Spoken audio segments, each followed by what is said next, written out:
Now we are here to discuss defense and security challenges before India. Now in this slide, see the last line in a little more bold. Because this is the one caution I want to put into you. If you are looking to be civil servants, your perceptions, your understanding have to be in greater depth than the rest of the world. Second, you must see both sides. Not only what the issue is. Understanding an issue is one thing. What is equally important is what is the government doing about it? And why do we need to do that? Because you are going to be that government. You are aspiring to be the very people who are going to act on some of these issues.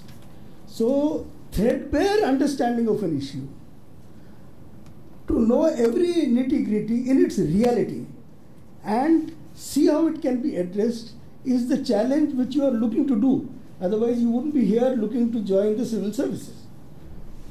So, please get your attitude a little right. Be practical about it. If a civil servant does not know his country, if a civil servant does not know what an issue which is bothering his country is, then is he a civil servant? That's the question which you have to ask yourselves.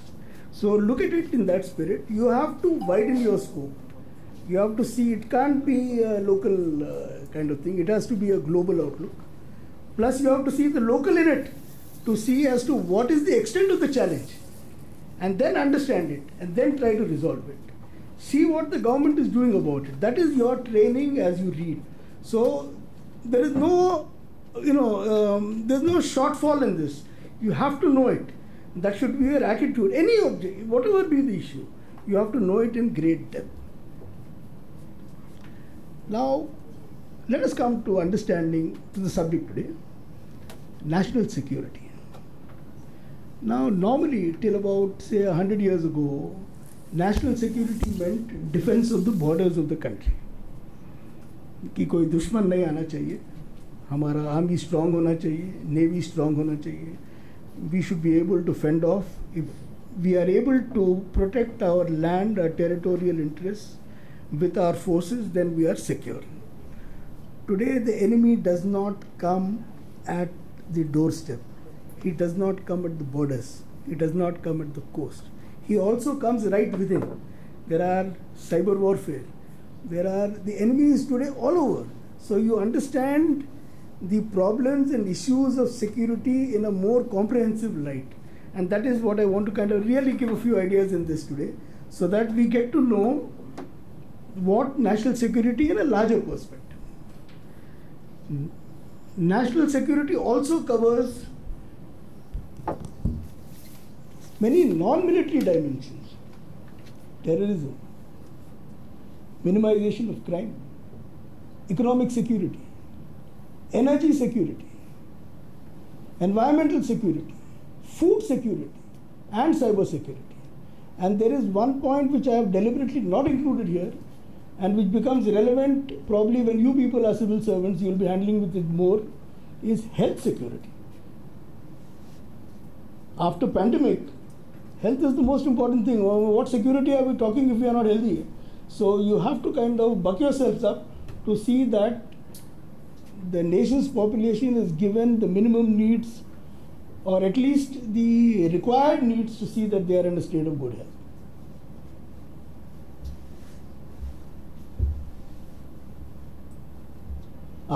Works. So what are the national security challenges that we face? We have the defense of India's territories, which is the classical national security paradigm. Land, maritime and airspace. We have got problems. We've got problems on land. We've got territorial disputes with China. We've got territorial disputes with Pakistan. We had territorial disputes with Bangladesh, which we have resolved largely. We did not know that we had territorial disputes with Nepal till Nepal started changing its maps. So this is the game. Territory is territory. People claim it, and every inch matters, which is the whole battlefield scenario is We protect every inch of our land. That is the mission with which the services go to war. So we've got these issues. These are to be resolved. Eventual resolution will always be political. It will always be at the higher global level. But while that is going on, how to manage the problem is the fine art which civil servants, especially in the foreign department or in the IAS, will have to kind of address themselves to. So you'll have to kind of look into that, understand what is happening. Another thing with problems is that these are all issues are always dynamic. Today's issue may not be an issue tomorrow, and we don't even know what issue is coming tomorrow. So you have to keep your mind and kind of outlook open, your ears open to see as to what is coming, so that you know that there is a problem brewing which you will have to address tomorrow. That is administration. If you can anticipate an issue, if you can reach out and say that yes, this is coming, I better be aware of this, I better read up on this, then you are a better administrator. That's the way it works. We have maritime issues. Kasab and company came by the route, the sea route. So how is it bordered? How are we addressing those issues? What is the role of the Coast Guard? What is the role of the Navy? What do you understand by the term brown water? What do you understand by the term blue water? Who is looking after what? What are the arrangements being made? What are the structures we've got in place? What is the reporting system we've got? These are all areas which come under maritime security. Now, in fact, the most interesting term is airspace. We think of airspace as something, very big. Airspace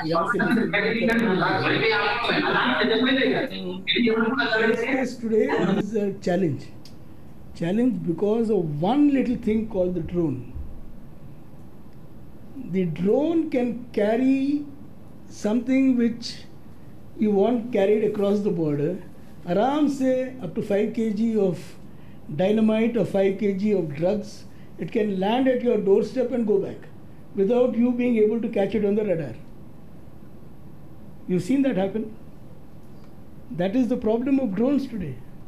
You want to have delivery of medicines to your doorstep by drones. But that is not happening in Pune.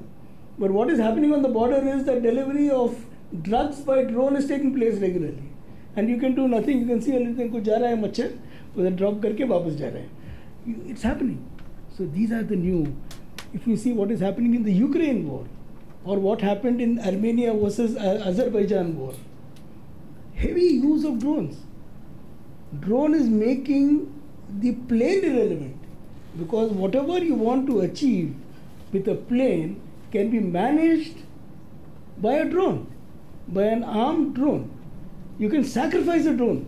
It's like the kamikaze of Japan. You had, in Second World War, you had a plane which was a bomb by itself, which used to go and straight back into a US ship. What were the losses? One man, the pilot, who was prepared to sacrifice his leg, one plane, but also one ship. So one man, one plane, one ship.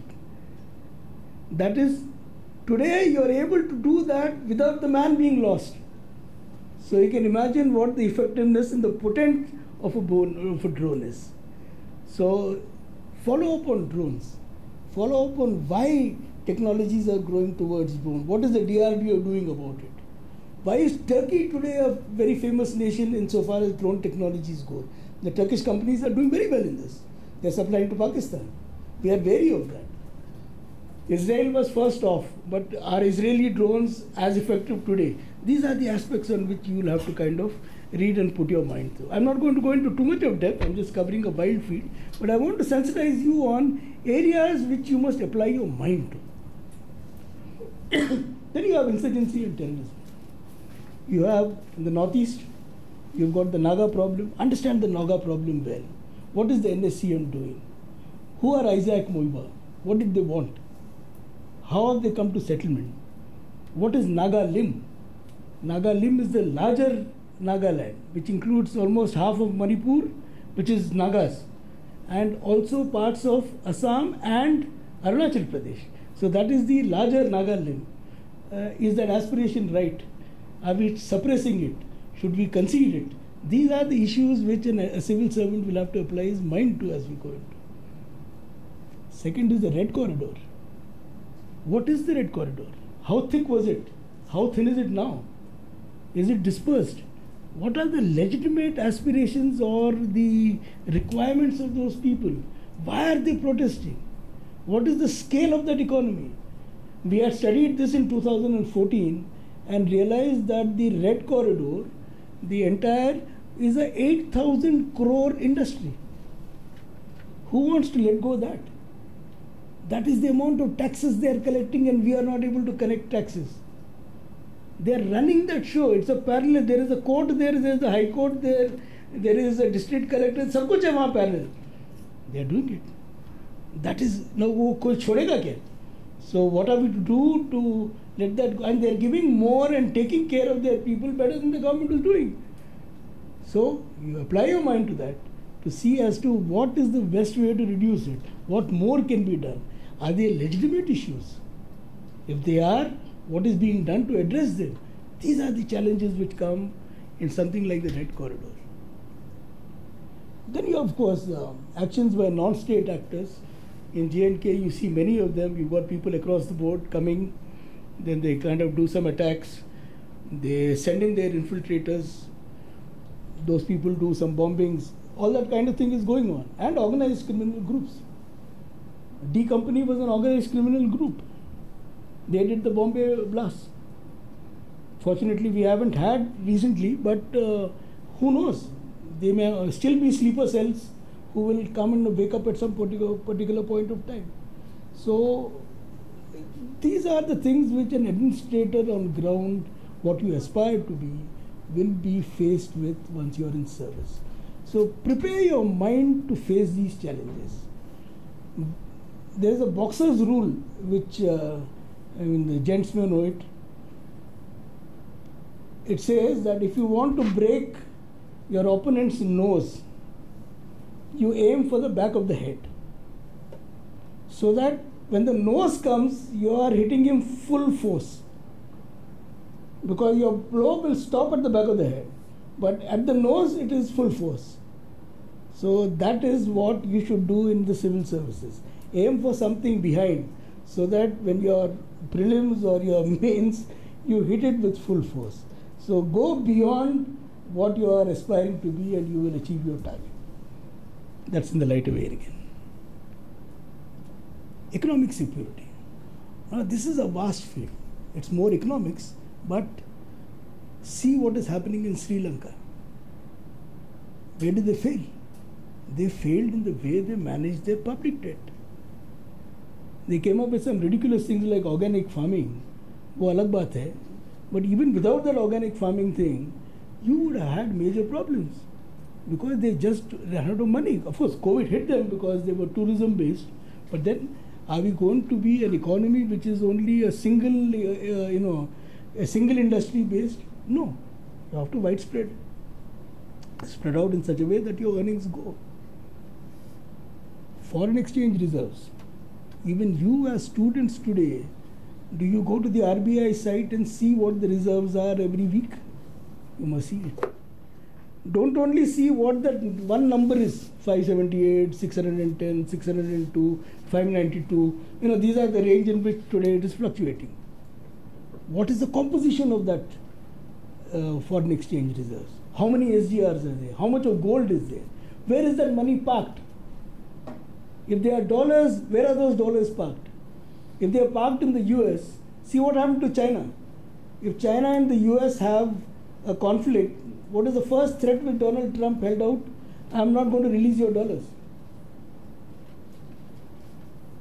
Can't that happen to us if we are also similarly placed? So one has to be a little practical. Where do you park your money? Where do you keep it? How dispersed is it? These are aspects which come into national security. Because you will otherwise make your country in such a way that you are now bound to take that chap's decision as yours. Because he is holding your money. So anticipate those. Look ahead. That is the challenge for a civil servant when it comes to things like economic security. Also, again, this relates to what we were speaking on the Red Corridor thing. Equitable distribution. This is a huge population. It can't see too much of divergence. So unless we are able to ensure that there is distribution, that wealth goes out, people are not in extreme poverty at any point of time, there are going to be major socio-cultural issues which will arise. We will also discuss as we go on. Then again is food security. Malnutrition. Go to the index of the UN recently, FAO index. We are 102nd out of 134th on the hunger scale. Not a good number. For a country which says we will export wheat to other countries which need it, we are still not able to feed, especially our women and children. There are more than 194 million women and children who are malnutritioned in this country. So it's a wake-up call. Factors which an administrator has to keep in mind. Energy security. We know it. Everyone knows it. Oil prices somewhere affect us. You can't control your inflation because your inflation is depending on one thing, which is the petroleum price. If that goes up, everything else goes up. We know it. I mean, it's a harsh fact. But what can you do about it? As long as you are dependent on petroleum, so the quest to go into alternate fuels, into green fuels, what the Prime Minister addressed on green hydrogen. Now study green hydrogen. Study what brings about green hydrogen. Is green hydrogen something available? Is there a cost involved in getting green hydrogen? How far are we from achieving that at low cost? These are issues which you have to kind of look into. There's a lot of interesting things going on there. Wind energy. What are the issues relating to wind energy? Why did Boris Johnson, when he came, he inaugurated a wind farm in the middle of the sea?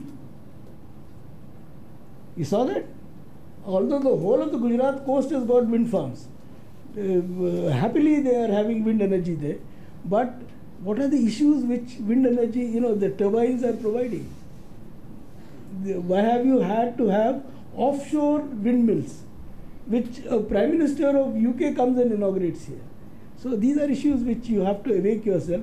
What are we doing? Then again about the new electric cars, what are the rules which are coming in? What incentives are being given? What are the long-term cost effects of having electric cars? Disposal of batteries, poisons, availability of lithium. Now that is one term which is very important. When you go to study Gilgit-Baltistan, which we claim as POK, one of the richest sources of lithium is there.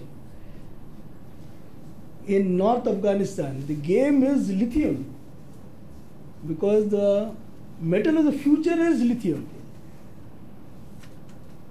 So see how it all gets integrated like that. Again, the nuclear energy part. We signed the nuclear deal. Nothing much has happened after that. But why did we sign it? Because nuclear is clean energy. If you can manage your nuclear resources well, if you can do it safely, then it's a clean energy. And you could have so many of the 20 or 30 nuclear plants. They may not be very big, but they would have solved your today. If this country has to develop, power is the requirement. So energy security is a must for us. We are already at the threshold, or we have crossed the threshold of being the most populated country of the world. 17.5% of the global people live in our land. You have to take care of them. This is a huge amount of people. I mean, it's almost 20% of humanity whom you are going to look after. That's your challenge as a civil servant. How are you going to feed them? How are you going to see that there is a bulb which is lit in their house? These are the challenges. Energy security is therefore an absolute must. Then there are challenges which are driven by political and social factors. And this gets serious now. First among them is religious fundamentalism. the temptation is to use the term Islamic fundamentalism, but keep it as religious fundamentalism, because fundamentalism is there for every religion. Some amount of fundamental thought processes will be there in every religion, otherwise that is the core. Now, how much of the core is being desired by how much of the population that subscribes to that religion is what is the challenge. So if a large number of people want to get back to the absolute essence of Islam, then there is a problem, because we are guided by the constitution of this country. We are not guided by any religious rule book. So if there is a conflict between a religious rule book and the constitution, what should prevail? Should it be the provisions of the constitution or of any of these religious rule books? That is the, so then you come to, which automatically brings you to the topic of uniform civil code. Do we need one? What will it do? Where will it place religion vis-a-vis? What are the aspects covered by the uniform civil code? These are major issues. Then another one which I want to flag is illegal migration. Every township in India has Bengali-speaking people who come and work closely as maids. They have unobtrusively come into almost everywhere. We have no numbers of them. They've all got Aadhaar cards now, so they're all citizens. Ho gaya, now, in fact, correctly to use the word migrants is wrong, because you've already given them the status of citizens. But if we allow this to keep happening, where will we go? The population demographic picture in various states has completely changed. That is the problem in Assam. That is the problem in something known as the chicken's neck or the Siliguri corridor. You've heard of the Siliguri corridor, of course. Now the Siliguri corridor is today, if you, nobody wants to do that census. Otherwise you will find that it is completely now almost 80% of it is people from Bangladesh who have migrated to it. Now how committed they are to the Indian cause, whether they really change sides and come, is something open. But if they haven't, and if they kind of choose to do something not desirable at a given point of time under instructions from somebody else, then we have a major security problem in our hand. That brings me to the demographic dividend. We call it dividend because we say youth power hai. Hum log sab, including me, youth power. We are all there, working hands, energy, full josh, sab kuch. But is there a job? Where will you apply this? Where will you apply this youth power? You are now aspiring to be civil servants. How many vacancies of the civil servant were announced last year? 680. There are 700 people in this room. There are 5,000 such coaching centers. That is the competition today. Not everybody will get, we know that. But for every chair in any public or private enterprise, there are at least 20 aspirants. That is the ratio today. Even if there is an MTS, that is multitasking staff in the defense ministry, there are 50 people who apply. Multitasking staff is the last, he's supposed to do all tasks. Earlier on they used to call him peon, but you've now sorted that out because the peon says, "Ye my glass nahi hataunga, chai nahi launga, it's not in my rule book."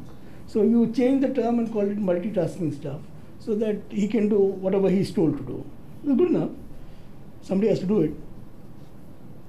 But for a multitasking staff job, there are MAs applying. That is, now, is this a dividend? Is this youth power being used or channeled productively? What happens if we don't give this youth a job?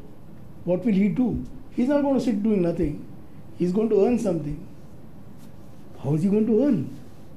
If not the right means, by any means. फिर वो any means आ गया तो फिर where is national security? This is so understand this.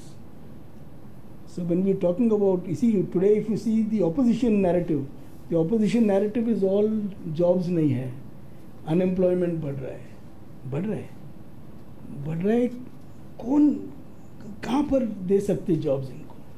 COVID of course made a very bad beating to many people, but you can't subsidize people all the time.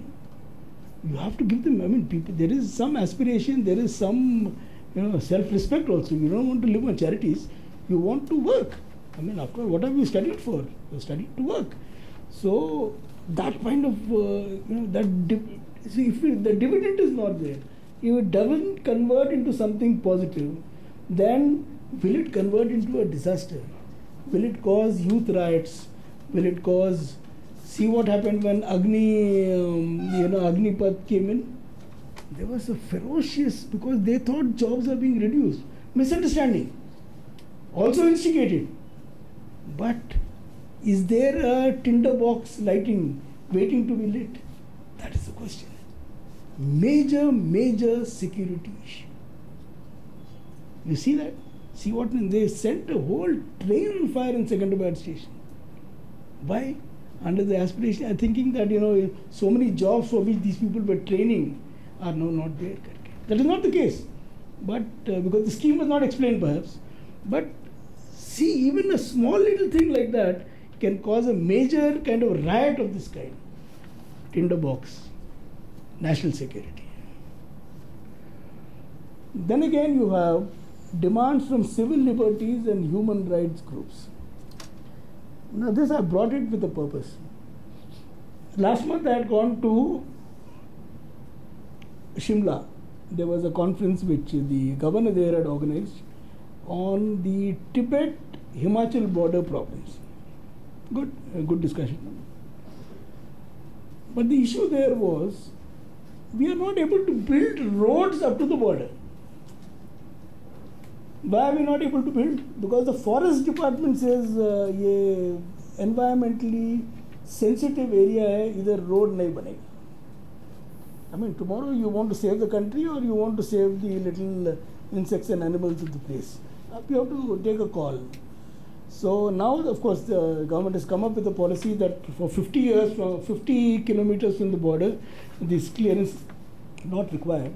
But every time there is something which is positive look to be done, somebody goes to court and gets a stay order. So in the Ministry of Defence, we call this term lawfare. That is using law for warfare.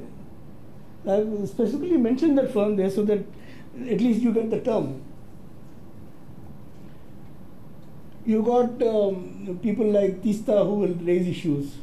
You've got people who, you have a dam, there'll be 30 people standing up and saying, ye nahi banana environment hai, either, some cockroach which is, so many years old, mar jayega, he'll get sunk. So, they'll raise something.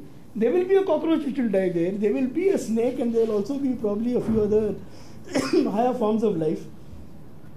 But that is the price you pay for development. Now it is civil servant who has to evaluate the necessity for development vis-a-vis the damage. You have to prepare yourself. And there is no emotion in this. When you are a civil servant, please be cold-blooded. It is facts and your thinking that you have to put together. If you say, no, yaar, my grandfather ne aisa bola tha, he is my wo sab kuch nahi chalega. You have to see the requirement on ground. What the people on ground need, what this project is about to deliver, the goodness of that project, what damage is it going to do, what is the value of that damage, how do the two compare, and then give your decision. That is the cardinal role of a civil servant. So I want to keep emphasizing the civil servant bit so that don't throw stones at me afterwards. But I've come to do that, because I see potential people here who are going to be in the civil services. And I want all of you to kind of give it that little Josh in charge. But get your thinking right on that. If you get that right, then you're going to make it. I'm from Pune, and I'll be happy if there are 40 people from here who are into any of the services really. Then you've got the environmental challenge. Now this is very, very big. These are silent killers. Topsoil erosion. Sadhguru rode the motorcycle from Paris to his hometown, spreading the message of save topsoil. Topsoil is your wealth. Your plant grows on topsoil. If you want to know the damage to topsoil, go to a place called Chirapunji. Heard of Chirapunji? Rainiest place. Beautiful rain, fantastic weather. Been there 3 times. But nothing grows there now. Karan ka hai? The rain has washed off the topsoil. So saving topsoil, how to conserve it, how to enrich it, because your whole agriculture depends on that topsoil. Biodiversity. India, of course, we just spoke about the forest people, but in the border areas. But in the rest of the country, there is enormous biodiversity. India is a land not only of the people of India, it's also the land of the animals, and we are looking to diversify. Koi panther bhi utha ke le aaye, cheetahs, so that we get the thrill of getting the cheetah back. I hope it is fair to the cheetah. But there is a biodiversity loss. In fact, I was happiest when the Western Ghats were declared as a UNESCO biodiversity zone. And of course, climate change, which you can't beat. Then of course, there are the effects of natural disasters, floods. These have got security implications. Earthquakes, can't anticipate, luck of the draw. Then we come to something at the next level of seriousness. These are the technology-driven challenges. You've got strategic technologies coming. The world is changing. This is where you've got to see it in a very, very dynamic perspective. 5G will roll out by the end of this month or next month? Next month? September bola na? When that comes, see the speed at which things are going to happen. Technology is always good. Technology is a beautiful weapon. I mean, it is the creation of mankind. I mean, it is some discovery which is being brought to effect. PR, industrial revolution is technology. Everything is technology. But these are advanced technologies. They also have the potency of doing harm, of being misused. Now, you can't stop the advance of technology. And neither is it anyone's recommendation that you should do so. You don't throw the baby out with the bathwater. The baby is precious. But there is bathwater, and you have to handle that bathwater in its own way, in a very specific way. And that is the concern of national security. How do you safeguard the positives of technology by seeing that the negatives are denied to a misuser? That is the challenge of the security. You've got big data, massive data. That is what AI is capable of really. You've got these models which process the big data. Now, can you tinker with that model? Can it be done at the source without your knowing? These are the aspects which a future administrator will really have to kind of proceed. Big challenges. Everything works on big data today. Your whole shipping industry, your whole plane industry, everything is working on nanoseconds. That is the speed at which processing is taking place. Can this be manipulated? See the challenge involved. Thoda sa little tweak here, you can imagine kya danger aayega. Bombay, for a good 12 hours, did not have electricity because of a grid breakdown. the northern grid was shut for 5 hours, and we don't even know who did it. This is cyber attack. And this is only demonstration. आपको एक नमूना दिखाया कि ये मैं कर सकता हूँ, आप तैयार हो जाइए करके. So what are we going to do? इधर कैंडल वैंडल लेके एक वो चूल्हा and वो हैंड पंप वो क्या है ना एक गैसोलीन लाइट है वो भी एक साथ में रखना है. Is that what we are going to do? Is the point? These are challenges. If people are able to do it, what is the counter? You should also be able to do it. So we have to have. So you tell the guy that actually you do this and I can do that. Unless you are able to give it back, the balance is not kind of formed. So national security, one side is seeing that no harm comes to you. The second is to have a deterrent force that if you do this, then I have got potential to challenge and give it back to you in some way, so that you are not kind of happy, so smiling. You'll also take a beating somewhere or the other. Data sovereignty. This is one aspect you must study very hard. It's a big thing in Delhi. Localization of servers. All your data, including Aadhaar, could be parked in some data somewhere else in some other country. Some server somewhere else. We don't even know a server kahan par hai, wo kahan park ho raha. I mean, this network is beautifully vague. Now, are there people who can go into those? Who can kind of plug out the data and use it? It's happening. You go to Amazon and check for some small little thing, whichever you want to buy, some phone. The next 5 ads you see when you're doing Facebook is, yaar, ye phone aapko, he is targeting you. You are the client for him.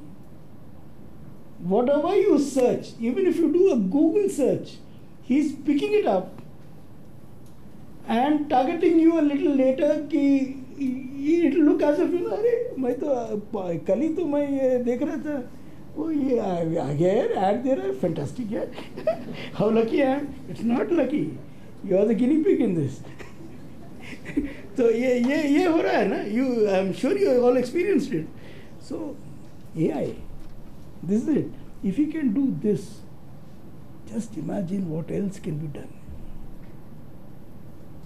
How much of you, your mind, does he know? The game is that. These are national security on a larger scale. I mean, individually we are prone. So as a nation, how prone are we? Just kind of gauge that. Weaponized deep fakes. I am mentioning this because this is a big thing in the Ukraine war. You can show Vladimir Putin hospital में भर्ती हो गया. A picture of his lying down, or he giving a speech saying that I'm going to ruin this. All fakes. They are so realistic that they are bought up and absorbed by everybody. You link this to the social media and how much we are dependent on social media for information which we are collecting. We are spending more time watching WhatsApp and Facebook than we are watching TV. Our principal source of information, first gossip as they call it, is WhatsApp. He is the guy telling you कि somebody will send a message or Facebook पे आ जाता है कुछ कि so and so something happened, India lost 5-0, 7-0. I saw that in WhatsApp. Then I checked, 7-0 हो गया. I thought they played better than that. But that is it. Now, if a wrong thing keeps floating and goes to 1 million people, mindset is already there. Putin बीमार हो गया. When we were young, I must tell you this. Take it in the lighter vein.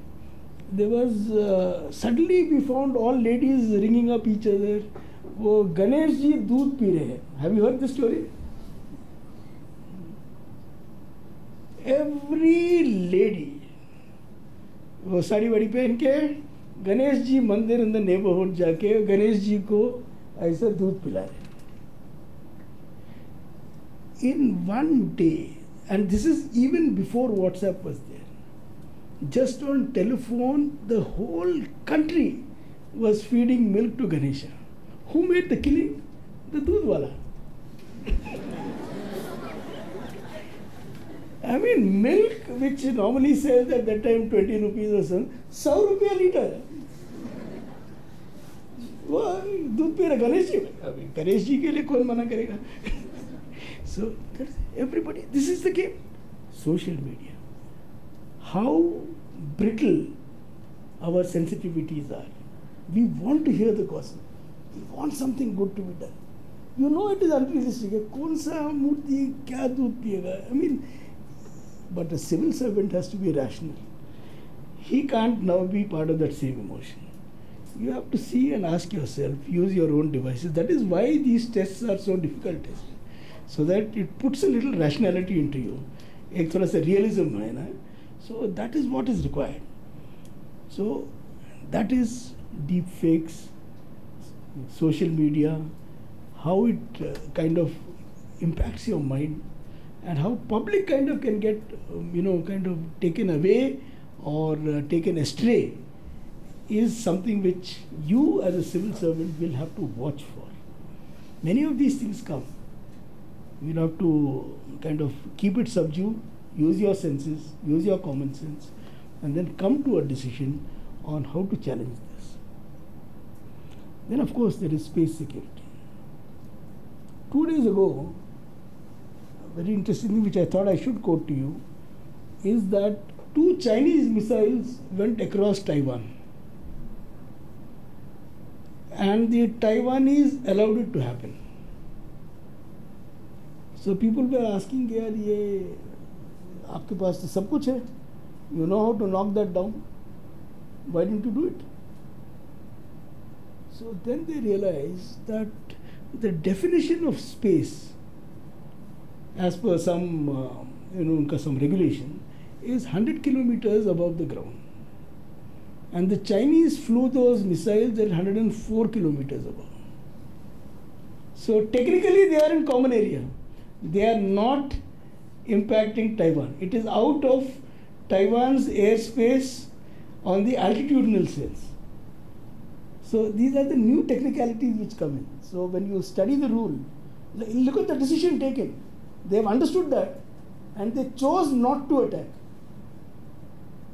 You would be in a chair like that when a decision like this, a call like this will have to be taken. So knowing these things, these are the emerging areas. These are the challenges. Now, it is not always our own decisions that matter. COVID pandemic. कुठून आला? माहित होता का येणार आहे म्हणून? So could you have prepared for it? This is to prove that I am Punekar.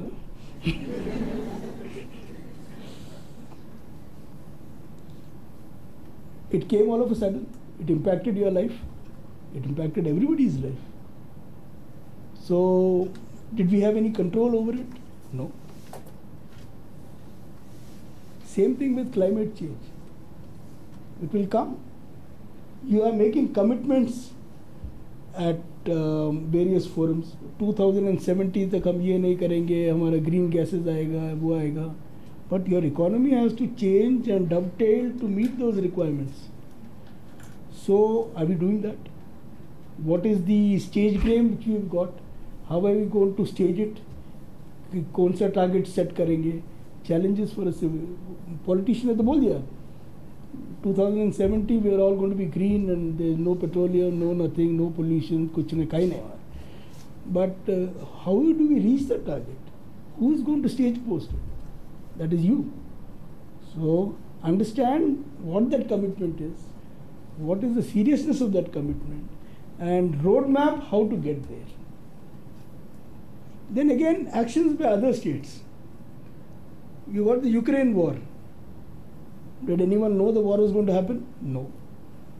Did you know the impact on the oil prices? No. You are running your economy in your own probably way, but when something like this comes, it affects your national security. We had a bad time when sanctions were imposed by the US against Iran. Iran was a major supplier of oil to us. Suddenly we are at the crossroads ki oil lena, nahi lena. What do? Other people want, oil is bought almost many months ahead. Suddenly the oil supply closes. You have to find other suppliers.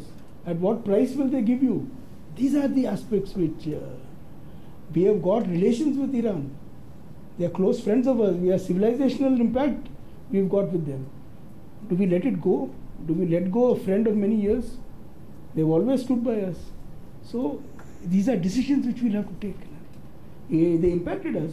We had to go to other suppliers then. In the Ukraine war, of course, we made a killing because we started buying Russian oil cheap, and that is why the inflation we could control, unlike other countries. But that doesn't always happen. So decisions made in other countries, other states, impacting us is something which you have to be awake. And of course, there is nuclear proliferation. Today is 9th of August. On the nuclear sense, why is today important?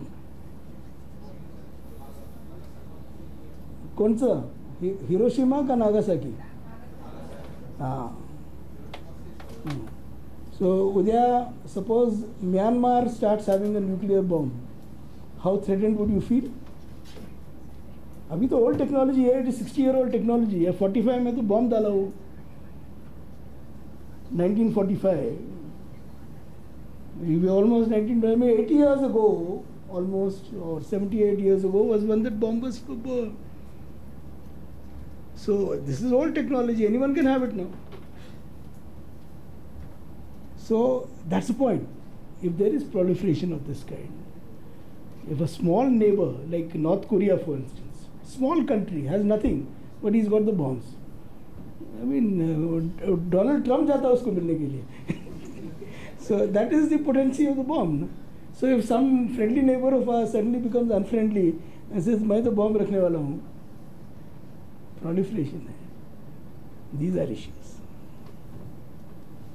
So addressing the security. Now let's go a little more in detail with China. You got the border issue. You got north, central, and eastern sectors. Now remember again, you are administrators. Don't see the emotion of it. See the practical side of it.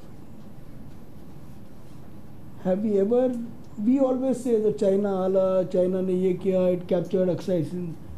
What is China's case? What is China's claim to it? What is our response to what their claim is? See the correspondence that took place before this. Correspondence between India and China prior to the 1962 war has started in 1954. It is not a problem. It's a problem which we could almost see coming in those days. See the text of it. ये सारा text का drafting government servants नहीं किया हमारे जैसे लोगों ने. Did we fail in it? Did we get it right? Is our understanding comprehensive? These are aspects which you have to study. What are the specific actions in Ladakh? What is the McMahon line? What is Tawang? Tawang was paying taxes to Sonazong, which is across the border. That is China's claim for Tawang. When did we capture Tawang? As a government servant, you got to understand it right. We are holding Tawang, very good. But have we responded to China on his claim? Have we negated that claim? These are issues which the challenges are there. What is the rest of the line? The three people who signed, who were to sign, how many of them actually signed the Simla Agreement of 2014? Did Ivan Chen, who was the Chinese representative in Shimla in 1914, did he sign it? No. He only initialed it. Is that equivalent to signing and acceptance? Question. McMahon line being published. 1914 McMahon line was drawn and agreed, so-called, between Tibet, at that time it was Tibet, but between Tibet and India it was agreed. but it got published only in 1936 with a back date of 1929. That is what China says. कि भाई साहब आप कर क्या रहे? I mean, what is your case? So these are the reality aspects to it. So one has to wake up and see things in the holistic sphere. We should be able to counter what he is saying. Then you will get it. Then you got the string of pearls. Now, if you were a Chinese man or somebody in the Chinese leadership, and you are heavily dependent on oil coming from the Middle East, and the oil comes through a route, a sea lay of, the sea line of communication goes around India through the Malacca Straits and comes. Would you not be worried about this chain? So when he says my string of pearls, you are very worried about string of pearls. That fellow is saying, "ये मेरा lifeline है भाई, मेरा तेल यहाँ से आता है. So I have to protect my oil. So what wrong am I doing?" So understand that guy's side and see what his concerns are. Then you come to the correct midway understanding. Some of it you will have to allow. We will have to challenge it, no doubt. We will have to protect our own interests. Maybe we will have to take action against him also for a thing like this. But he's got a case. You can't deny him that. Emotionally, और string of pearls, you're all over. इधर भी China, इधर हंगमन टोटा ले लिया, उधर ले लिया. Clear. But किसके लिए लिया? वो अपना बचाव के लिए लिया ना. तो हम भी अपना बचाव के लिए कुछ करेंगे वैसा. Or you counter that. So those are the challenges as to what do we do. Then Tibet and Xinjiang. Understand these two areas, whether they come in the civil service exams or no. I want you to study Tibet, I want you to study Xinjiang for the beauty of this. See how China is managing Tibet and Xinjiang. We have learned lessons from there to manage J&K. Almost exact principles we have done now. Get it under the grasp and have systems which are similar to Chinese management styles. It works. So, but what are the real causative issues? Did we miss an opportunity in Tibet? Did we miss an opportunity? Both of them reached out to us.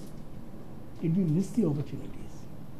Now it is far back. I mean, ho gaya, we can't reverse the clock. But these were issues. Water issues. Please pay attention to water.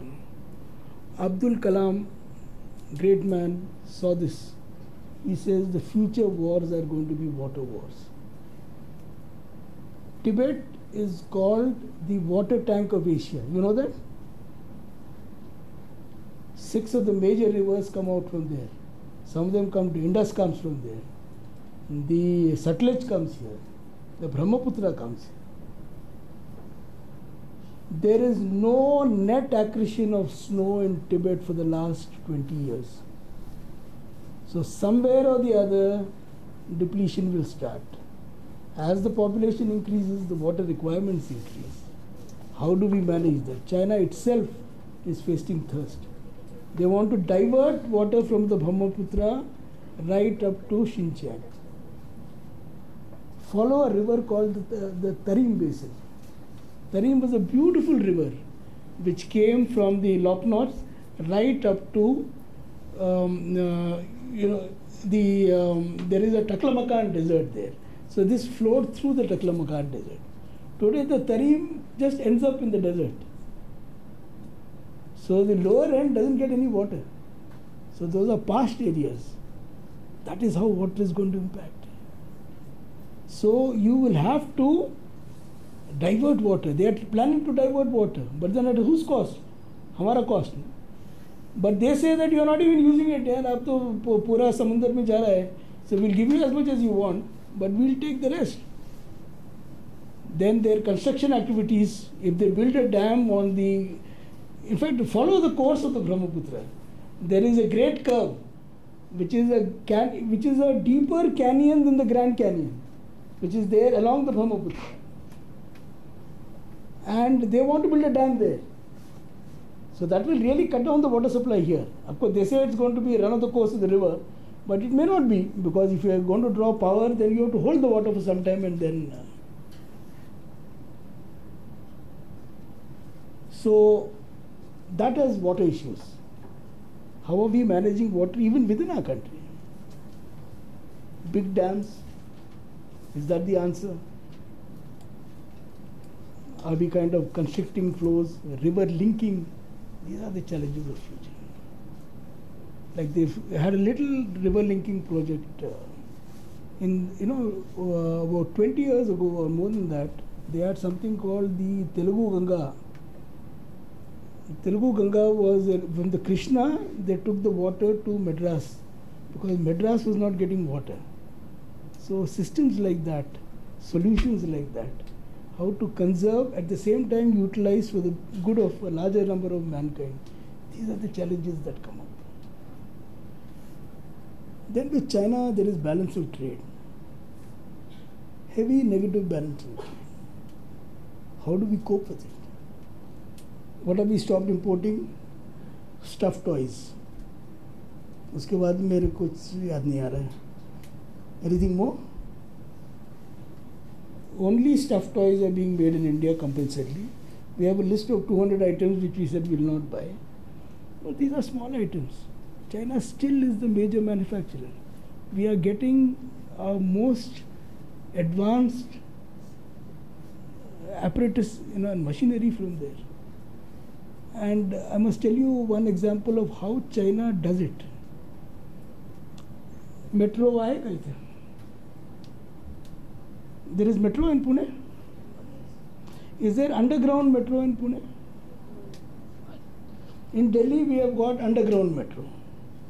So there is a tunnel boring machine, which is, please see it on YouTube. So this machine goes and it builds about 100 meters per day. Very fast. It just excavates, the mud is pulled back, then mud gets into little buckets behind and those are taken away. So it keeps going, and then at the same time they do the cementing of the roof so that the metro lane, the track is being filled, is being completed alongside. One day, the machine didn't work. So phone call, अरे वो machine काम नहीं कर रहा भाई साहब, कोई engineer भेजो. So वो भाई साहब बोला कि नहीं, machine बिल्कुल ठीक है. फिर start तो नहीं हो रहा है. Says आपने installment नहीं pay किया. तो उधर बैठ के he is able to stop your machine. तो वो, you grant him that, na? That he is able to manage a thing like that. That is technology. He is using that. We are so dependent on him for things. Your own, we are, during the we said, my project Maitri. But look at the amount of APIs, that is the active pharmaceutical ingredients, which is the real part of the medicine, which we are importing from China. 70% of the API imported, used in India, we are manufacturing them. The API is coming from them. We are then making our own drug and moving it here and there with our brand name. But the API, the essence of the drug is coming from China. If you want to be Atmanirbhar really, these are the things which you have to focus on. So it is a civil servant's job now to draw up कि ये हम करना चाहिए. ये keep that focus, what to encourage, how to see that and push it is your challenge really. Then Pakistan. Taiwan.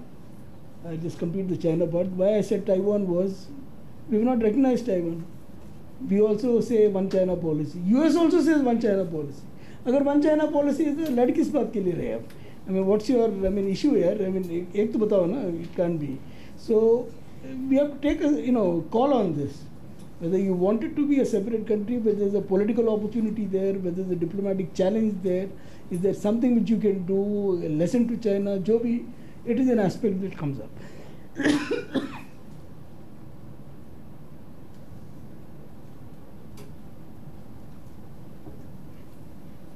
I thought I should be drinking more water than that. Then you have the Quad. Read on the Quad. What are the motives of the Quad? What are China's concerns on the Quad? What exactly do you want to do? Is it anti-China? What is the motive for it? If there is a Quad, why is there an AUKUS? What is the Quad going to do which the AUKUS doesn't? Or what is the AUKUS going to do which the Quad doesn't? Do we really need these two? If they are both motivated in the same kind of, they are both, in the same kettle, then why are they not together? Why are we not part of the AUKUS? Why are we kept separate from an AUKUS? If territorially, if they cover almost the same area, then isn't it practical when all of them are part of?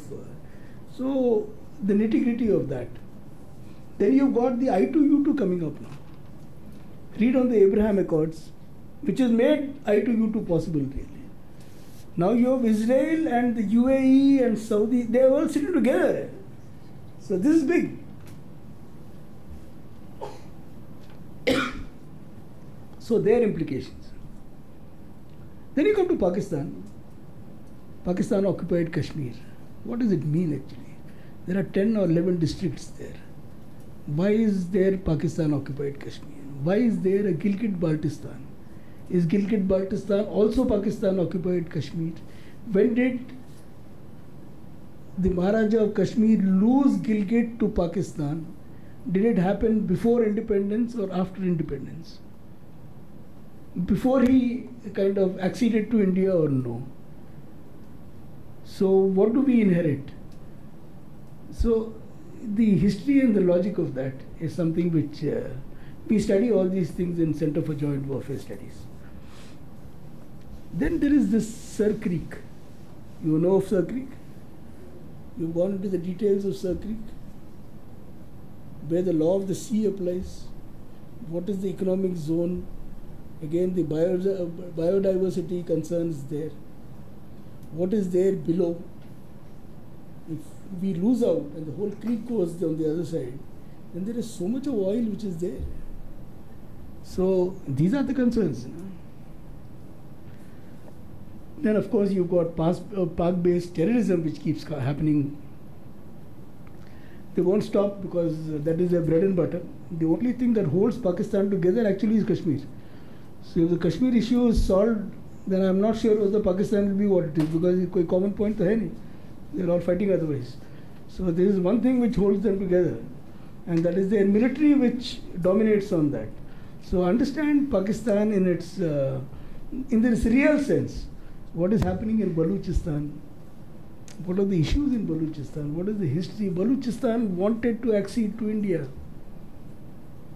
But somebody said there is no geographical contiguity. Abhi ye logical hai, geographical contiguity, especially when East Pakistan and West Pakistan of the time did not have geographical contiguity. So was this logic right? You understand that, because these are issues which are really, I mean, today we are facing the consequences of those decisions. Then of course there is the FAFT grey list which you are studying. I mean, a lot of Indian diplomatic effort goes in ensuring that Pakistan remains on that grip. And there is the Indus Water Treaty, the IWT is the Indus Water Treaty. Read of this treaty. Read which are the northern rivers, which are the northern rivers, the western rivers as they call it, and the three other rivers which we use. What is the politics of the Kishan Ganga project? What damage has the Kishan Ganga done to Pakistan? You know what the Kishan Ganga project is, no? We've got the Kishan Ganga, which is like you got the Jhelum River. Kishan Ganga is what it is called in India. Once it enters Pakistan, the same river is called Neelam. So we put a dam 50 kilometers short of the border, and we say it is run of the mill, run of the water. And we have diverted that water to the Vular Dam. We don't let it go into the Neelam. We don't let it go beyond. That water gets diverted to pumps, and after the pumps it goes into the Vular Dam. And from the Vular Dam that water goes into the Jhelum and goes into Pakistan. So we say that आपका पानी आपके पास है, हमने कोई पानी नहीं रखा. Only thing is the water is not traveling along the Neelam, which it should. The water is going through the Jhelum. So it went to court and we won the case on this. We are happy we won the case because I thought we'd lose it, frankly. Because now that 60 kilometers of river, from the time the Neelam meets the Jhelum from this dam onwards, you've actually deprived that countryside of the water. The water which was flowing through that country is now flowing in a different way. It will reach Pakistan. But which part of Pakistan? That is the Kishan Ganga. See the politics of that. See the administrative thought processes which have gone behind this. That is the beauty of the Kishan Ganga project. So you understand it in depth, then you know कि क्या beautiful decision लिया है. Now that part of along the Neelam is a very important. There is a place called Shardi. Shardi is what the POK people call it. But that is the Sharda Mutt, which is a fabulous Sharda temple, which is now, we unfortunately don't even know about it. It is there as, it was there, you know, one of the great sites of Hinduism was the Sharda Mutt which was there. Read on that, Google mein aayega, wiki. Then you come to internal security. We've touched on this, secessionism in Northeast. Read on the NSCN, what are the aims. They've scaled it down, but they want their own flag, demand for Nagalim, Red Corridor we mentioned, religious fundamentalism we mentioned, and migration we mentioned. Cyber warfare. This is the warfare of the future. Deterrent capacities, offensive capacities is the focus of the future. If the match has to be played violently, so be it. There are so many young people, we are IT specialists, this country is all IT. We should be able to come up with an adequate bench strength of people who can face a cyber war, who can deter a cyber and make a cyber attack on our own. Unless that capacity is there, we are going nowhere. So efforts are going on, and this will never be there in the public space. Nobody will tell you कि हम ये कर सकते वो कर सकते. There can be no yapping about it. But कर रहे हैं, it is there. The strikes on Indian government sites, compared to other countries, we are still far controlled. That means our defense mechanisms are quite robust as of now. But then this is something which you have to be, it is dynamic again. It has to be maintained at that level. Otherwise, because the quality of research, the quality of attacks will keep changing. So we'll have to kind of see that this is maintained at that particular level. And of course, the positive side is capacity building. We have to stand on our own feet. Our defense production and exports, they have to go up. A lot of changes have come. I was a member of the Chanakya committee. We recommended corporatization of the Ordnance Factory Board. That has happened on ground. Many things are taking off from there. There is public-private partnerships which are coming in. The new entities which have come from the Ordnance Factory Board now, the 7 of them, they are now collaborating with the private, and those assets, you know, when you have a mix and merge like that, then you get efficiencies which are not there in a purely government-run department. So things are happening there. Our exports have gone up. It has gone to 12,000 crores now. We've got a target of about 25,000 crores in the next 2 years. So if that happens, then we are also an exporter. We were wary about defense exports earlier. 70% of our defense stuff was coming in through imports. We're bringing the targets are being set to reduce it, so that we come to around 35-40%, because some of it will be there, because some of our main equipment is there. Spares will have to come in. Unfortunately, many of those spares come from Ukraine. So वो बेचारा वो कहाँ देगा हमको? So we have to look for other sources. So you shortlist those items for indigenization first. So efforts of that kind are going on. And infrastructure development. If a country is rolling on the road, it is rolling on. Phenomenal developments on infrastructure. It is very good to see the kind of quality of roads which are coming up in this country. The improvements which are being made in the railways. Both of them are, this is the infrastructure which we kind of have to focus on. Do it, your Gram Sadak Yojana, so that every village gets a road. Now, I want, in conclusion, this is my kahani, but I want to also give national security decision making apparatus, because you are potential government servants. How are decisions made in the government? What is the structure for making those? So we've got 5 quick slides. You just read through them and you'll get a picture of your own. You have the Cabinet Committee on Security.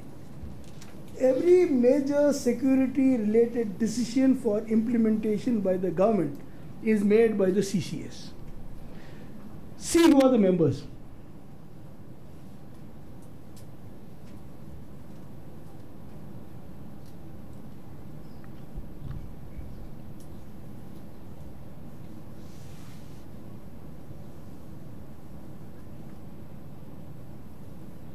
Nishu Kole?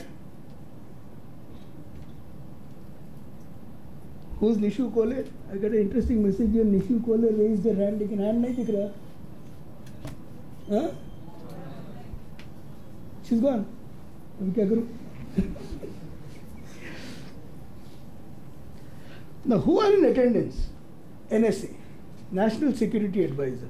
Note this name, the National Security Advisor. It will keep coming. Then whichever department, like if it is the finance department or the energy department, petroleum, whichever is the point which is coming up for decision, that secretary will be there, and the service chiefs will come in on an as required basis. Then you have an important agency called the National Security Council. Have you studied about this? Do study. It's a very important organization of the government. This is what really studies security in its in-depth. The apex body of national security management is chaired by the PM. Now it has the same members as the CCS, Defense, External Affairs, Home, Finance. But here, the NSA and the Deputy NSA are also members of the National Security Council. Other members are invited as required. And what is the role? So there is a body which is perennially and perpetually working all the time to make these, to study what these issues are and come to and give options before the CCS to make them.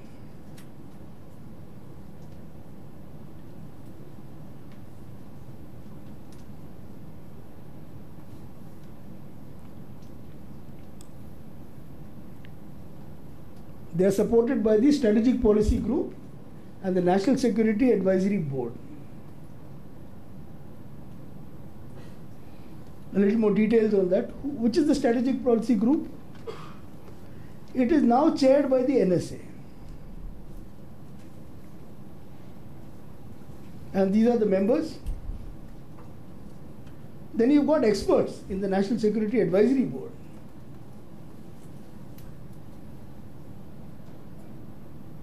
The NSC has a secretariat which has got 3 deputy NSCs, and then there is the Joint Intelligence Committee. Very organized, well-oiled function system is there.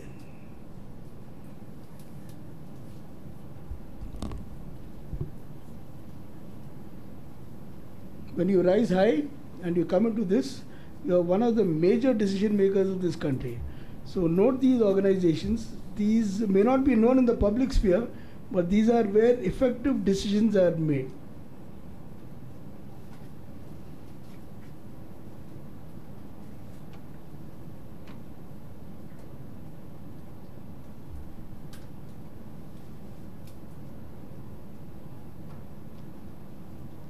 This is something I wanted to, in the last, just to emphasize with you, that there is somebody called the NSA on whom the responsibility is vesting. Unless there is one chap, a captain of the team, Sachin या Saurabh, वो team चलता नहीं है. So एक nominate करना चाहिए बंदा कि यार you're responsible, now you choose your people and do what you want. So this is the man who is on national security matters. We have got a single point nodal agency called the NSA, which then works out how the systems, all aspects of national security come under the realm of this man's domain. And he kind of focuses And they work out through the system which he has got, the NSAB, the NSCS, they've got the strategic plan, policy group. They work through this, it goes stage by stage, and decisions are given for the Cabinet Committee on Security to take. That is the system which is followed insofar as national security goes. So what does the NSA do? He chairs the strategic policy group and the Defense Planning Committee. He is advised by the NSAB, he is a member of the National Security Council, and he is a permanent invitee to the CCS meetings. So that is how much of empowerment which has been given to him. Why? So that he is facilitated to do this cardinal role of being the single point advisor on national security issues. We are in Chanakya Mandal, so I can't close this chapter without mentioning Chanakya. What was Chanakya's approach? Chanakya's approach has been all of government. If you see the Arthashastra, all departments are covered in that. All have to work in unison. He has covered everybody, not just the forces. He has covered foreign affairs, he has covered the military, he has covered taxation, he has covered how the elephants. And if you see a book, Arthashastra by Ranganathan, I don't know whether you've seen Ranganathan's book, Ranganathan has rechapterized in such a way that all the punishments also come. Read that. It is better than the IPC. Please read Ranganathan's. It should be there in our library here also. I mean, don't have to read it as a textbook or something. Just uska pages dekhna, see the chapters, and something will catch your eye, and read that chapter and you'll enjoy it. That is Chanakya. See the depth of that man. How many years back? Phenomenal. But Chanakya was still 2000 years ago. In principle, what he says is relevant, but the details of what he said, you have to contextualize it to today's conditions. So I am going to leave the challenge with you as a potential administrators who understand the country, who understand its administration. One of you, I'll be happy, I may be long dead, but it will give me great joy if you can revisit or rewrite the Arthashastra to present day circumstances. That's the challenge I want to leave with you, because you studied in Chanakya Mandal. Okay, I'm now open to questions. Bore किया? नहीं किया होगा यार, कोई तो वो भी नहीं आया जोर से, ताली भी नहीं बजाई क्या?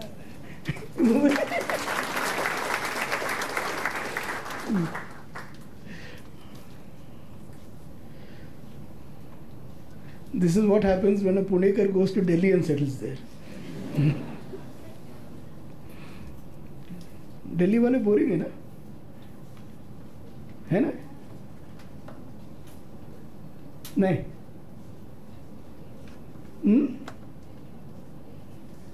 है ना, नमूना सामने खड़ा है ना. अब मिलो. Incidentally, very privately, of course, I must tell you, I am an Andhra by birth, studied in Pune, worked in Delhi. My wife is a half Punjabi, half Himachali. My daughter-in-law is a Rajasthani, and my son-in-law is a Tamilian. अभी मैं कहाँ का हूँ बताओ? Indian ना, ये है. So you have to, let not the small things affect you. Think big. Think big. Think change. I mean, people are living. The only problem becomes mustard oil versus मूंगफली का तेल. That is a big problem. Otherwise, all middle class lives on the same values. So I'm open to questions. अगर हाथ नहीं उठाते, that means I've bored the hell out of you people, eh?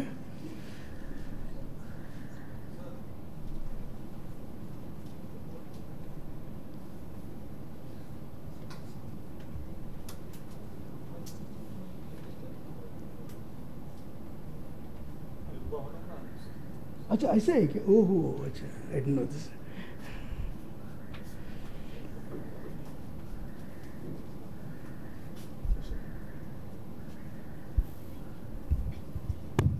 Good evening, sir. Good evening. Sir, there are a lot of fault lines in Pakistan, intra-religious, inter-ethnic. There are a lot of fault lines in Pakistan which we can monetize. I mean, the Indian security apparatus, such as inter-religious or inter-ethnic conflicts, Shia-Sunni divide, or Barelvi-Deobandi divide. So, seeing the situation, Pakistani situation right now, low forex, etc. So, what do you see in the future for Pakistan? Very good question. I'm glad you asked it.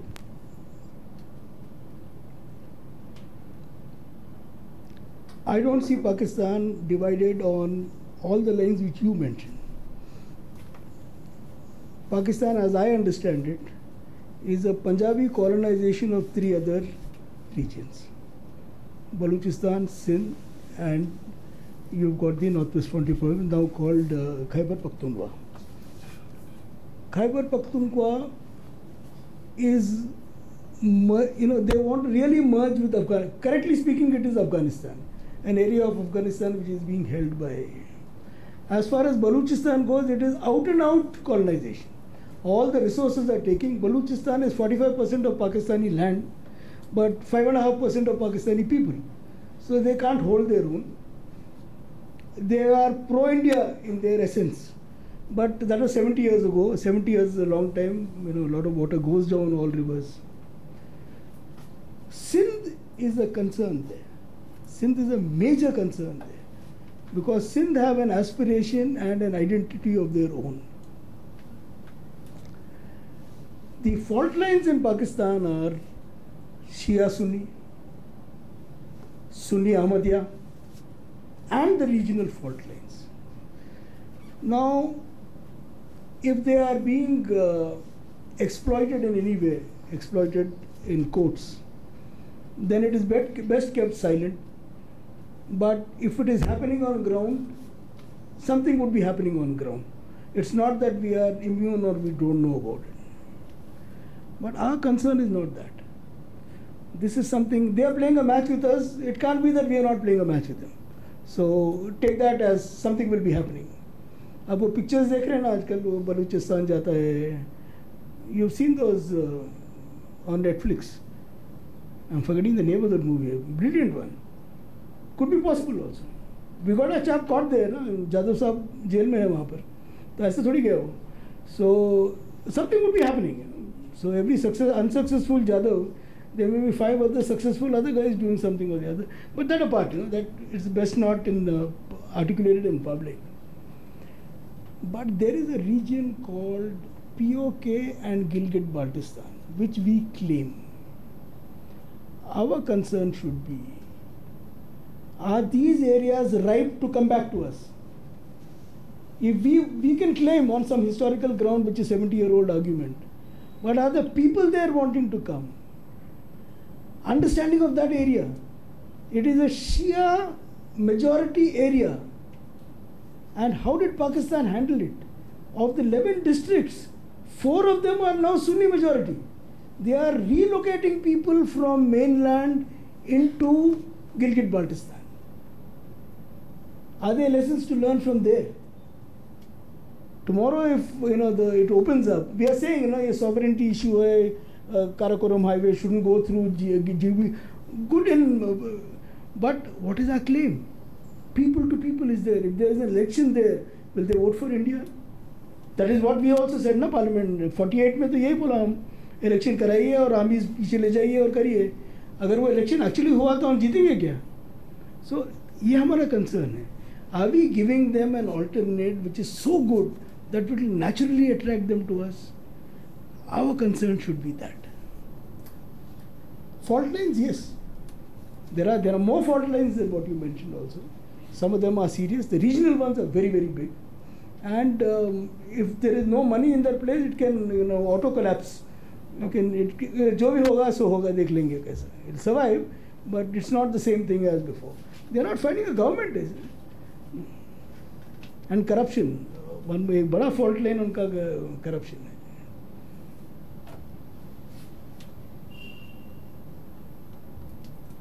You want the mic? She's taking it from here. Good evening, sir.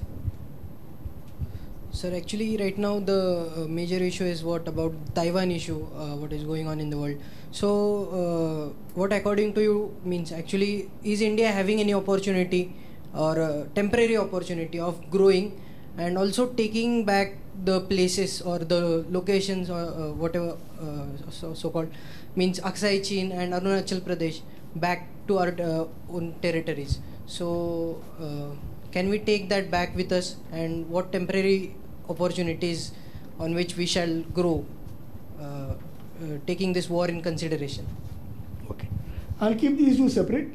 Taiwan ek jagah and Aksai Chin alag jagah. Let's finish the Taiwan thing first. There is something which China says is a one China policy.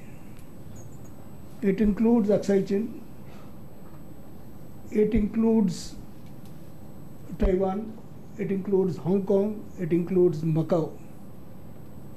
All these are what are their SARs now.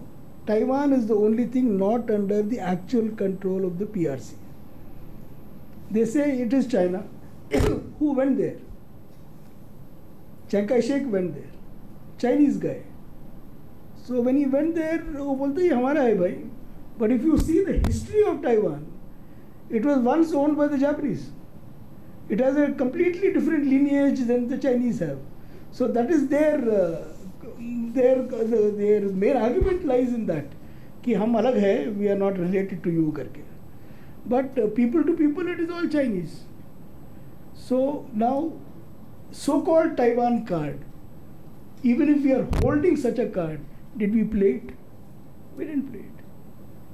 Do we have an embassy there? No. Do they have an embassy here? No. Have we recognized it as a different country? As a country independent of China? No. So you are just watching and waiting, jo hoga so hoga. Even the US is doing something like that in a way. They recognize the one China policy, but they don't do this. Insofar as Aksai Chin goes, it is Mao's 5 fingers. The 5 fingers include Nepal, include Bhutan, include Sikkim, include Aksai Chin, and include Arunachal Pradesh. They say that this is the genesis, this is the entire, it's all Tibet. Old Buddhist lands, old contiguous on the other side of the Himalayas. So it's a call to be taken. That is not the natural partition. Water parting was the principle we used to define the McMahon line. But Mao came up with this. So till that dream is given up by China, they are holding Aksai Chin. Unless you want the military prowess to take them out, they will keep holding it. They have got a claim line. There are 4 lines there. One is the Chinese claim line. One is what India thinks is the Chinese claim line. One is what China thinks is the Indian line. And what India thinks, China thinks is its line. So that is the total confusion. So it's a piece of ground. अभी ये India line है, वो China है. I mean, you don't know यार कौन कहाँ है. And one guy steps something like that, that guy comes barking like a dog and says, तुम भाग जाओ यहाँ से. That is what is going on there. So now at least there's a freeze. So we are trying to define the border now. The very fact that we are trying to define the border, there is no talk of Aksai Chin coming back. You are now only managing a line of control between them and us. Aksai Chin is a huge, huge issue. It should have happened long time back. Militarily we lost. Now whether you want to accept as a reality and how you want to set the clock back, whether you want to set it back now or 100 years later, is a call to be taken by posterity. But as of now, and in our short term, as John Keane said, in the long run we are all dead. So in the short term or the medium term, manage what is there. See the reality of the 2 lines, see where your security interests are best protected, and let life go on. कोई रहता तो है नहीं वहाँ पर. I've been there, but that's it. But then land is land.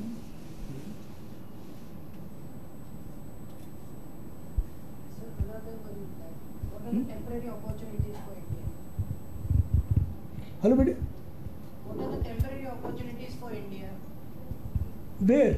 In Aksai Chain? No. Actually, according to means now the war is going on. So, what can be the temporary opportunities for India to grow itself, becoming a bit more powerful in Asia? First is we have to stand on our own feet. Just remember, as the US thing goes, behind every MacDonald is a MacArthur. Unless you've got a military man behind, the power of the gun behind, you can be taken for granted. It is important that we have a resolute military mind. Nobody touches you there. So if we are 70% dependent on imports, you are not a military power, you are a military force. Convert from being a military force to a military power. That is your priority. That is what is being done now. If that is achieved, then people will listen to you, people will not touch you. Nobody will touch your property or anything that belongs to you. It's only then that we can stand up and say we own this. Till such time, you can make these adjustments, political noise, Quad, I2, U2, ये सब कर सकते हैं. But no friend, even the US did not come to the aid of Ukraine. So don't go on international commitments. When the time of reckoning comes, you have to stand on your own.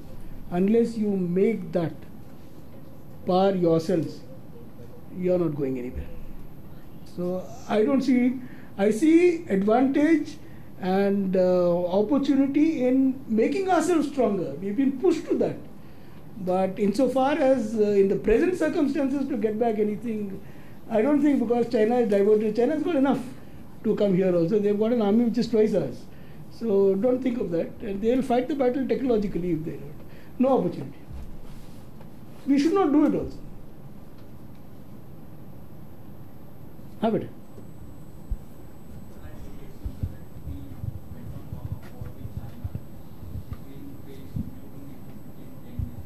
We didn't go on war with China.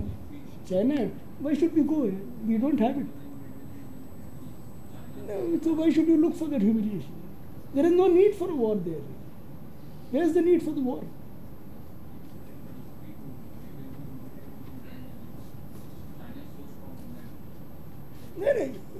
You see what China, it's like this. There are two levels to that battlefield. One is the face-to-face level. We've got equal forces there. But behind that, what do we have? How much reserves do they have? How much reserves do we have? What is the kind of equipment they are holding? What is the kind of equipment we are holding? What is the range which we can hit? How much of damage which we can do? These are the military factors that come into play. Unless you are 500% sure you are going to win the match, don't go and play that match.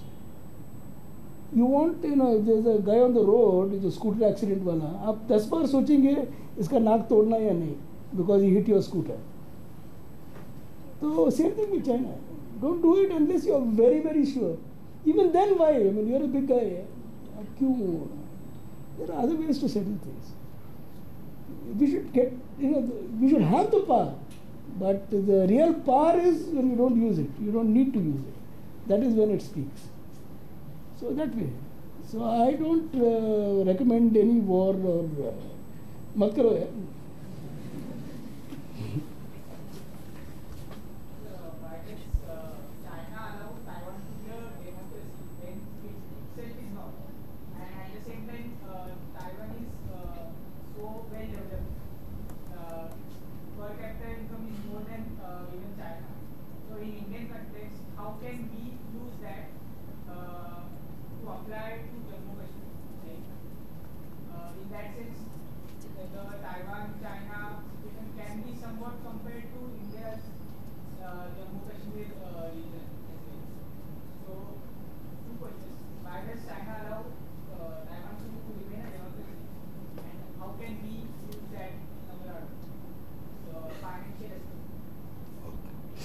If you see what Pelosi said when she was in Taiwan, she has gone there. She is not a US government She doesn't belong to the US government.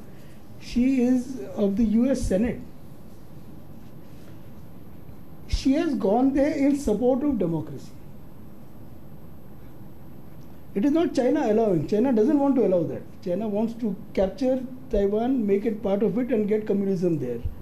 Because China sincerely believes that the best way is the communist way. They believe it.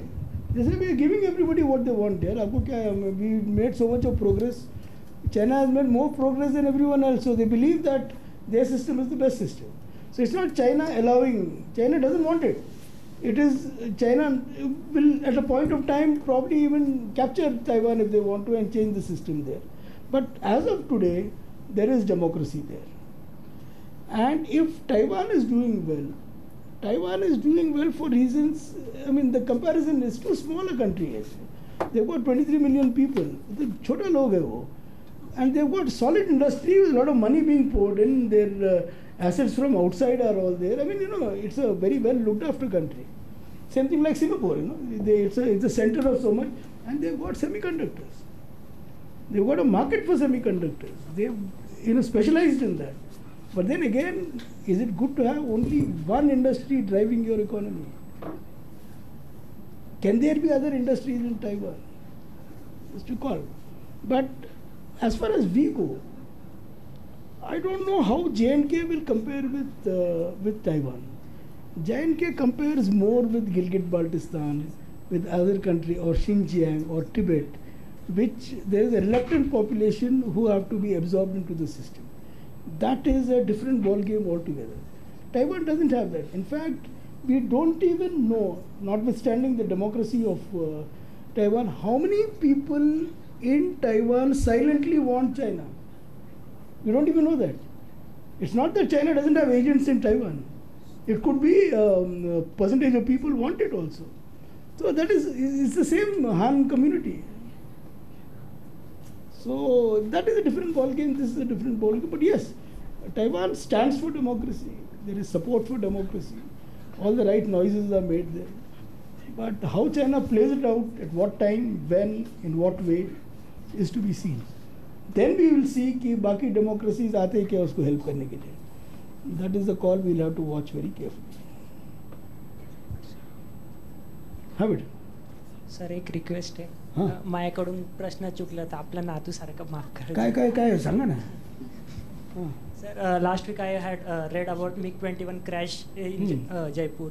From 1963, it was I read the data that 1963 onwards, the trainee pilots, the fighter pilots, has been death around 200. With USSR retiring MiG-21 at 1983. Why India is still not retiring the MiG-21? Secondly, I just read a good news about MiG-21 was during the Abhinandan's Balakot airstrike. If it is correct or not, but only that time. And secondly, if India is targeting about 48 Indian Air Force squadrons, and now it is currently 32. It's just a number of MiG-21 in this 32 squadron.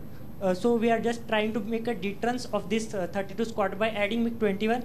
And thirdly, sir, you are a part of Air Force, so this armed forces. So what India is trying to do, just out of Tejas only progression, or just about MiG-21 exclusively? I want to ask that. Very good. I'm glad you raised this. Yes, the MiG-21 is an old plane. Three things happen. One is when you start, unless there is a HAT, an advanced jet trainer, which is in between a supersonic and a little flying machar, you don't qualify. It's like you are riding a scooty and suddenly आपको एक truck का चाबी दिया, you will crash. However good you are, because so many things happen on the road. So what you need is a car which is an in-between stage, which is the AJT. Sit down. Which will train you, on which you can train. AJTs are there. AJTs are being used. If you see into the causative factors, if you see the reports of why these crashes took place, there are three reasons. One is something called metal fatigue. metal fatigue is something which you can't see, but it happens. On the surface, the metal looks the same. So, however, कितना भी inspection करो वो तो ठीक दिख रहा है. But when it is in the space, 50 years of flying, resistance, wear and tear will impact anything. So, one is metal fatigue. The second is communication errors between two pilots or between. Third is pilot error. Pilot is like us, a young chap है वो, कितने साल का है? 25, 26, 27. See the power he's got here. I mean, one of the most fascinating things to drive is a plane. वो थोड़ा जोर इधर उधर किया तो वो क्रैश हो जाता है. So there is an element of, but why only MiGs? Because others have got protective and devices. This is an old plane. We upgraded the MiGs. There are Bisons have come in. In fact, there was a V-cast. No, plane is a very costly. You need to be very careful as to what you want to bring in. As long as these are flying, today there are only 4 squadrons of MiGs, or 21s. Other than you've got 27s, you've got 29, you've got Sus, and you've now got the Rafales. So 32 is right. We want to upgrade it to 36 or to 40 if possible. Our original authorization was 60 squadrons. We are not going there very soon because each plane is, I mean, you can build the whole Pune metro with a couple of those planes. So this is a costly proposition. You also need to have these trainers, but better training is what is also required for them. But MiGs will retire soon. They are justifying it, but Abhinandan did it on his own. Great guy. But then you got some very sophisticated planes against you. क्या करेगा वो? He did his best. He brought down a chap. Yeah? That is his greatness. But then he still got an old machine. Yeah? कितना चलाएगा? You've seen the old Fiat car, no? वो लेके घूम रहा है वो sky में. That is the equivalent. Whereas the other fellow has got Honda City or something. So, in spite of that, I think Abhinandan did a great job.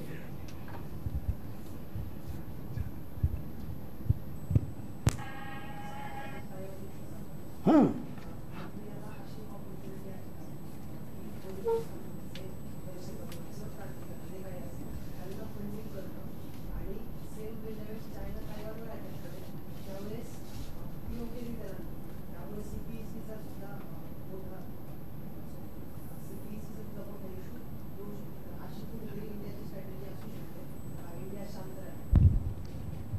India, peace-loving country.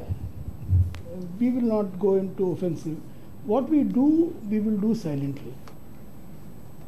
असं नाही की आम्ही बलुचिस्तानमध्ये काय करतच नाही. काहीतरी जाधव साहेब तिथेच होते ना. So he has not gone there just on a picnic. Poor fellow, I feel bad for him and his family. But he is there, I mean, on his own violation.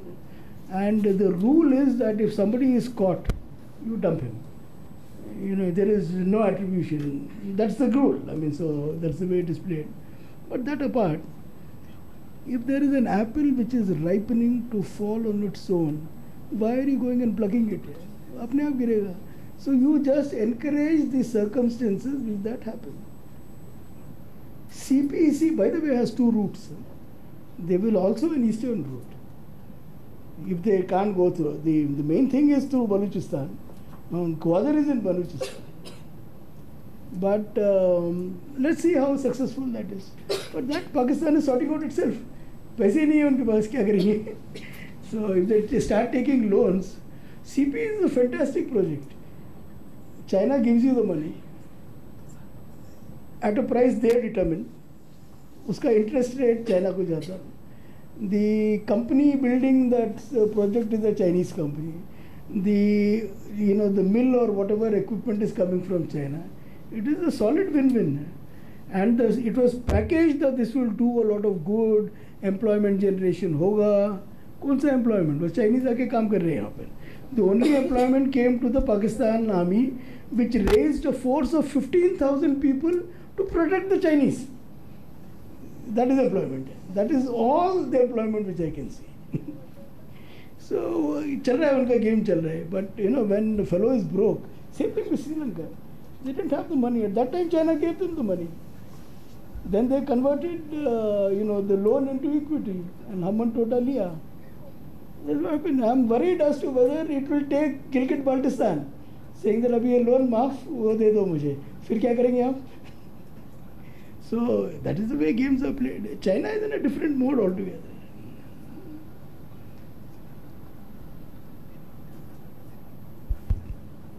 Hello, sir. Sir, India is the country which has set examples in front of the world of how an ideal and great leader should be like Chhatrapati Shivaji Maharaj, Maharana Pratap, and the list is pretty long. So my question was, will India become the Vishwa Guru in the upcoming decades, and considering today's conditions, and are we practically following the path?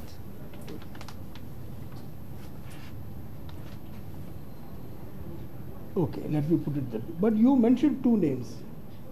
You mentioned Chhatrapati Shivaji Maharaj and you mentioned Maharana Pratap. Now, these two don't club as far as I go.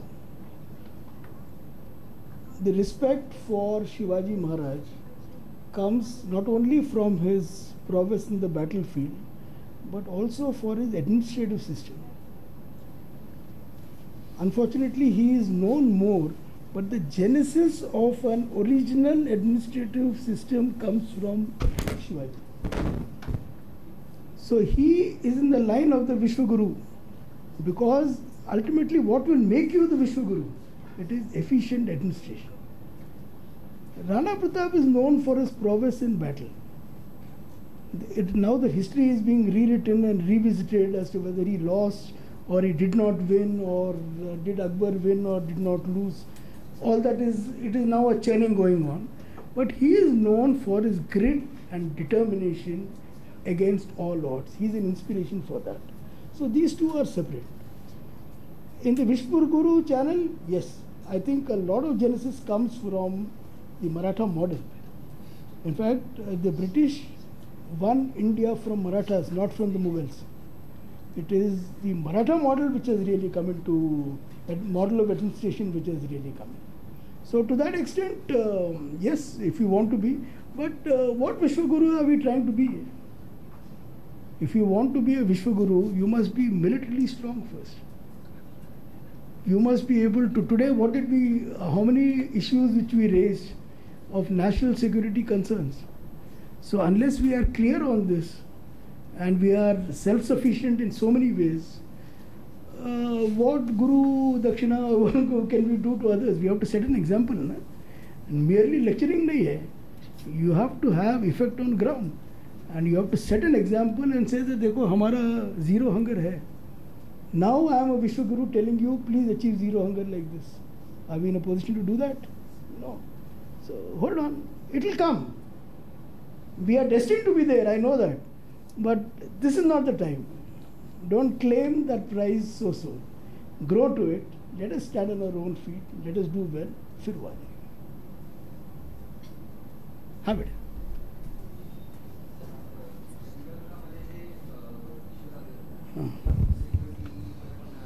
मोठ्या क्रायसिसमध्ये आहे. त्यानंतर forex reserve पण त्यांचा कमी झाला आहे. नंतर political पण अस्थिरता त्यांच्या इकडे झालेली आहे. तर आता असं म्हणता येईल का की इंडियामध्ये सुद्धा आजकाल म्हणजे राज्यामध्ये अस्थिर राजकारण चालू आहे पूर्ण, म्हणजे सरकार अस्थिर राजकारण महाराष्ट्रात पण किंवा प्रत्येक स्टेट्समध्ये सुद्धा वेगवेगळ्या स्टेट्समध्ये बघायला मिळते. तर अशी सिच्युएशन भारतावर येऊ शकते का? म्हणजे आज लोकशाही असताना सुद्धा अशी अस्थिरता, राजकीय अस्थिरता किंवा असे फूड सिक्युरिटी वगैरे जर आल्यानंतर काय चॅलेंजेस आपल्यासमोर उभे राहू शकतात? Okay, I understand, but I may not be able to answer you in Marathi. Chalega na? Yes, yes. Three things in that. One is about what happens in Maharashtra is a pure political game. It is played within the rules of our democratic system. Please enjoy it. Don't think that this is something which is, kaiteri democracy hilti kai nahi. This is democracy. This is the fun of democracy. It is a package which comes to you along with all the freedoms which you have. And even the MLAs have their freedom of choice. वो अपना जो कर रहे हैं. Sri Lanka is not that. Sri Lanka dug its own grave. Dug its own grave by mismanaging the country. They spent a lot of money. Firstly, they divided their population into two.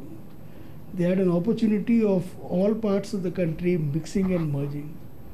They did not do that. That whole Sri Lanka, that IPKF operation, that part is a deadly relic. And the impact of that, it traces down into that. That is my first reading of it. The second thing is, you have to manage your foreign exchange reserves. Today they are doing rationing of petrol. That rationing should have been done 1 year ago. The writing after Hamman Tota, the writing on the wall was clear that they did not have money. If you are defaulting on interest payments, then you are really broke.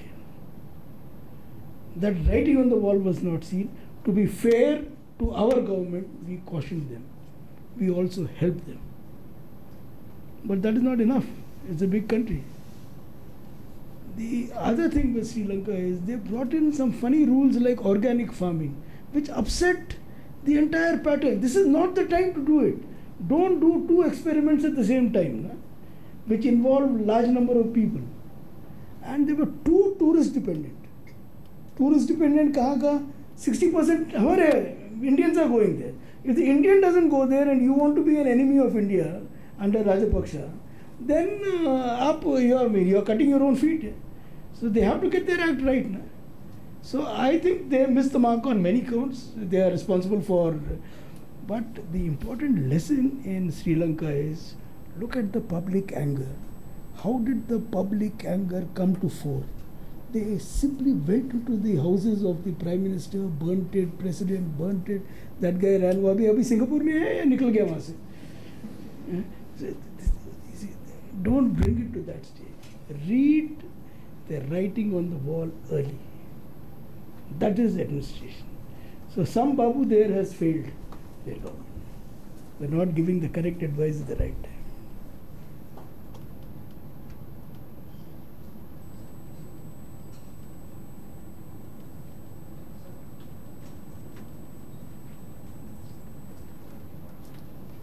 हो गया? Good morning.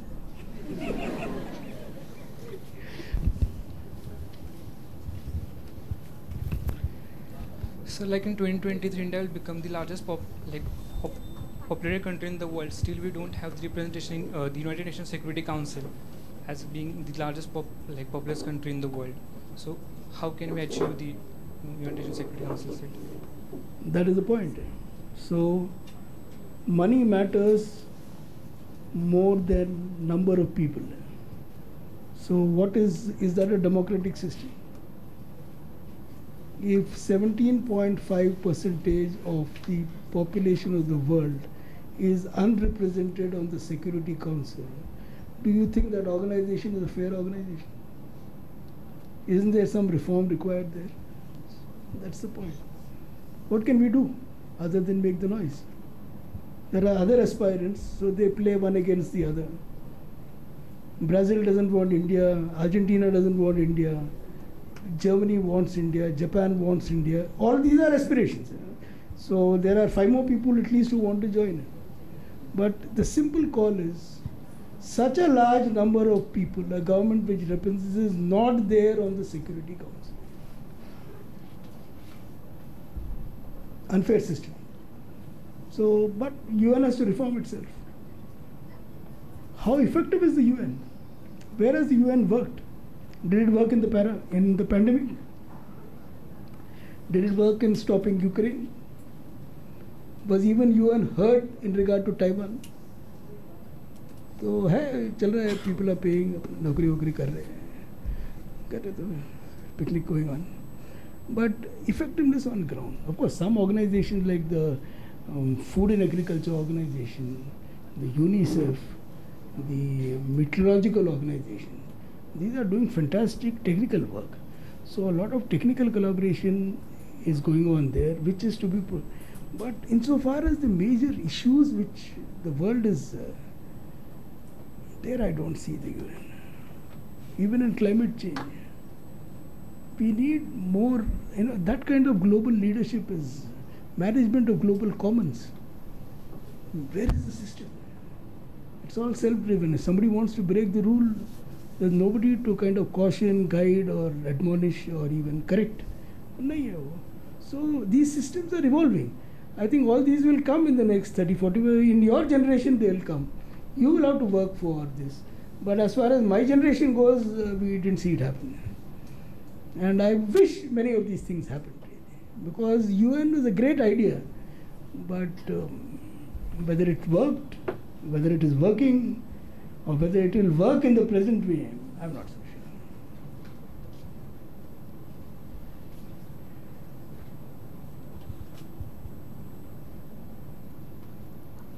Good morning to bola hai, question to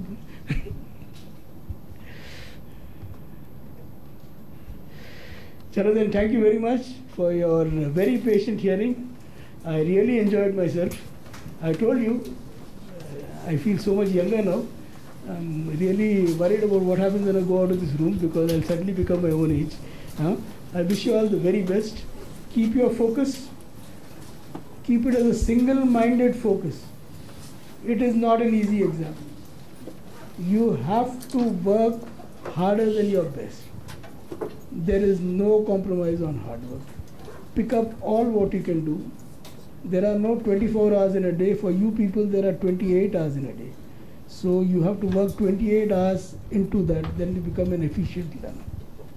Don't spare yourself. Success will come. Even if it doesn't by any chance, this knowledge doesn't go anywhere. It will change you, it will transform you, it will convert to wherever else you choose to be or get to be. So take it as a sincere, focused learning curve.